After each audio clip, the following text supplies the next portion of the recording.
రాజమండ్రి నగరపాలక సంస్థ ఒక వినూత్న కార్యక్రమానికి శ్రీకారం చుట్టింది. రోడ్డుపై పడిన గోతులను వెంటనే మరమ్మతులు చేసేందుకు అన్ని సామాగ్రితో ఒక మొబైల్ వాహనాన్ని ప్రారంభించింది. ఈ వాహనాన్ని ఆనంద్ నగర్లో Rajahmundry city MLA Adireddy Srinivas, municipal commissioner Rahul మీనాతో కలిసి ప్రారంభించారు. తార్ రోడ్లో ఎక్కడైనా పెద్ద గోతులు పడితే వాటిని వెంటనే తారు, కంకర చిప్స్ పోసి మరమ్మతులు చేసేందుకు సామాగ్రంతా ఈ మొబైల్ వాహనంలో ఉంటాయి. గోతులు లేని రాజమండ్రి నగరంగా ఉంచేందుకు దాదాపు 1,50,00,000తో ఈ మొబైల్ వాహనం కొనుగోలు చేసినట్లు ఎమ్మెల్యే ఆదిరెడ్డి శ్రీనివాస్ తెలిపారు.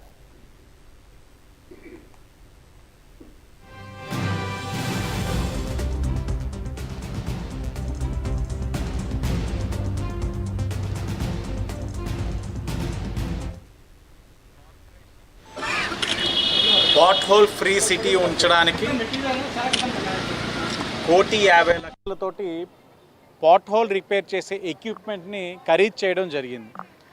ఈ మెషిన్ కార్పొరేషన్ది, కానీ ఈ లేయింగ్ అంతా కూడా ఒక ఏజెన్సీని హైర్ చేసుకోవడం జరిగింది. ఏదైతే ఏజెన్సీ రాష్ట్రంలో అనేకమైన నియోజకవర్గాల్లో ఇప్పటికే తిరుపతి కానివ్వండి, విజయవాడ కానివ్వండి, కాకినాడ కానివ్వండి, గుంటూరు కానీ మేజర్ కార్పొరేషన్స్లో ఆ ఏజెన్సీ ఆల్రెడీ వర్క్ చేస్తున్నారు. అదే ఏజెన్సీని హైర్ చేసుకోవడం జరిగింది. ఇది చాలా ఎకో ఫ్రెండ్లీ.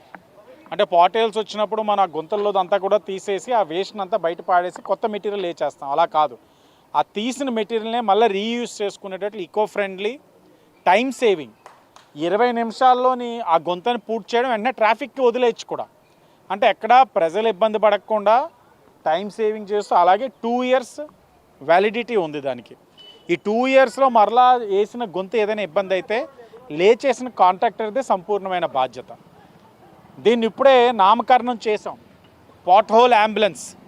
నగరంలో ఎక్కడైనా సరే ఏదైనా గుంతలు కనపడితే కార్పొరేషన్ కానీ లేకపోతే ఎమ్మెల్యే ఆఫీస్కి కానీ తెలియచేయండి. గుంతల్ని పూడ్చే కార్యక్రమం దీనిది. తప్పకుండా ఇది